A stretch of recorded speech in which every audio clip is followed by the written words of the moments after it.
बिस्मिल्लाहिर्रहमानिर्रहीम। अस्सलाम वालेकुम। Digicon computer training institute powered by Overscope technology. मैं हूं मोहम्मद एहसन अदील, सीनियर डेवलपर। आज हम लेसन स्टार्ट करेंगे अपना fifth HTML heading and paragraphs का लेक्चर। हम इसे स्टार्ट करते हैं। हेडिंग और पैराग्राफ्स को हम पहले डिस्कस कर चुके हैं। हमारे पास हेडिंग्स H1 से लेके H6 तक होती हैं और पैराग्राफ को हम P के टैग में लिखते हैं। ठीक, इसके साथ हम बोल्ड या बिग के टैग को और अंडरलाइन और इटैलिक के टैग को भी हम स्टडी कर चुके हैं। एक बार फिर से हम इसे देख लेते हैं और इसके साथ हम एक और टैग देखेंगे, प्री का। ठीक, हम इसकी प्रैक्टिस कर लेते हैं थोड़ी सी।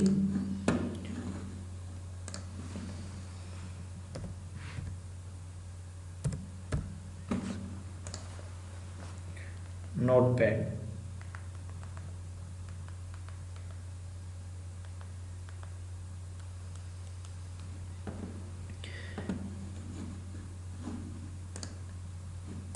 हम इस डॉक्यूमेंट में अपने लेक्चर को कर देते हैं फिफ्थ और इसमें हम इसमें ऑलरेडी लगे हुए पैराग्राफ को डिलीट कर देते हैं। चलें, इसमें हम जो बॉडी में एट्रीब्यूट्स दिए गए हैं इनको हम यही रखते हैं। तो हम लोग यहाँ पे जो है H1 से लेके H6 तक हम अप्लाई कर देते हैं। इसको हम हेडिंग के टैग को हम पीछे अच्छी तरह से डिस्क्राइब कर चुके हैं, I think so second lecture में। ठीक है, अब हम यहाँ पे लिखते हैं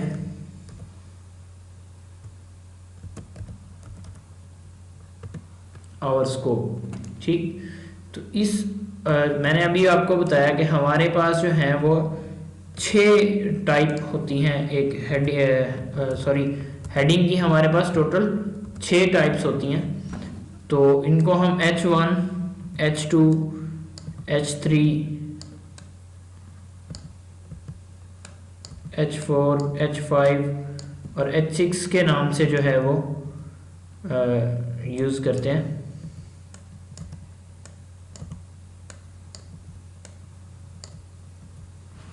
ठीक है, अच्छा, इसे हम अब सेव करते हैं और चेक करते हैं। हमारे पास ये देखें, हमारे पास ओवरस्कोप की सबसे बड़ी हेडिंग, उससे छोटी, उससे छोटी, उससे छोटी, उससे छोटी और सबसे छोटी हेडिंग हमारे पास जो है वो आ रही है। इसी तरह से सोन हमारे पास जो है वो एक पैराग्राफ भी होता है। हम अगर एक P का टैग ले लें और P में हम एक पैराग्राफ लिख सकते हैं। ठीक, यहाँ से हम कोई पैराग्राफ कॉपी कर लेते हैं।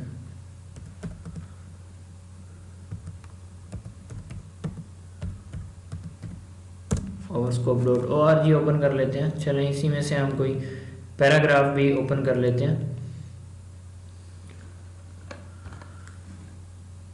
चलें, ये एक पैराग्राफ हम ले लेते हैं यहाँ तक, इसको कॉपी कर लेते हैं। तो इसे मैं पैराग्राफ में पेस्ट कर देता हूँ। अच्छा, इस पैराग्राफ को मैंने पेस्ट किया। आप देखो कि इसकी जो है वो एक ही लाइन जो है वो बन गई, सॉरी 2 लाइंस बनी है। ठीक है, अभी हम इसे ज़रा व्यू करते हैं। तो ये देखो, मेरे पास यहाँ से लेके एंड तक ये जा रहा है पैराग्राफ और उसके बाद ये एंड हो रहा है। अगर मैं इसे किसी दरमियान में से किसी जगह से चाहता हूँ कि ये न्यू लाइन से स्टार्ट हो जाए, तो मैंने आपको पहले भी बताया है कि जिस जगह से हम इसे चाहेंगे कि ये न्यू लाइन से स्टार्ट हो, हम वहाँ पे BR का टैग लगाएंगे। इसका एंडिंग टैग नहीं होता। ठीक, मैं इसे रिफ्रेश करता हूँ तो ये देखो, इस जगह से ये न्यू लाइन से स्टार्ट हो गया है।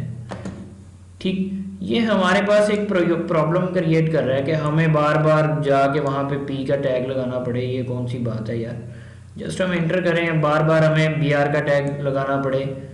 तो हम जस्ट इंटर करें और ये न्यू लाइन पे आ जाए, बस इसे ऐसे होना चाहिए। तो उसके लिए हम क्या करते हैं, उसके लिए हम ये P का टैग नहीं लगाते, हम इसे प्री का टैग लगा देते हैं। ठीक है, इसे हम प्री बना देते हैं। प्री में आप जो कुछ लिखते हो वो एज इज इट प्रिंट होता है। ठीक है, ये देखें, मैंने जैसे लिखा है उसी तरह से ये प्रिंट हो रहा है। ठीक है, नीचे भी स्क्रॉल बार आ गया। तो तो अगर मैं इसे जो है वो एंटर कर करके छोटा कर दूँ, जैसे ये है, यहाँ से मैं इसे न्यू लाइन पे ले आऊँ और इसे भी मैं यहाँ से जो है वो वापस ले जाता हूँ और उसके बाद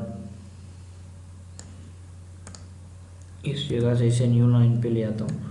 तो इस पैराग्राफ को अब मैं जितने भी हिस्सों में डिवाइड करूँगा, इवन एंटर करके भी, तो ये मेरे पास जिस तरह से मैं इसे डिस्क्राइब कर रहा हूँ एज इट इज़ उसी तरह से मेरे पास ये प्रिंट भी हो जाएगा।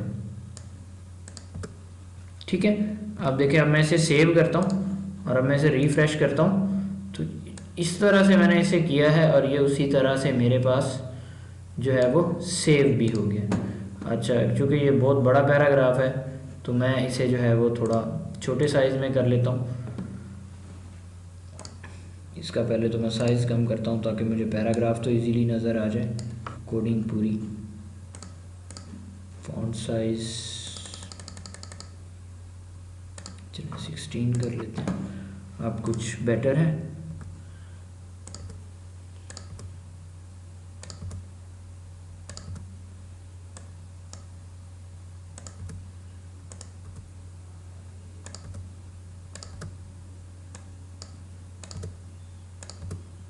ठीक है, अब देखिए, अब मैंने इसे जिस तरह से मैंने इसे जो है वो डिस्क्राइब किया है इधर, उसी तरह से ये इधर भी डिस्क्राइब हो जाएगा।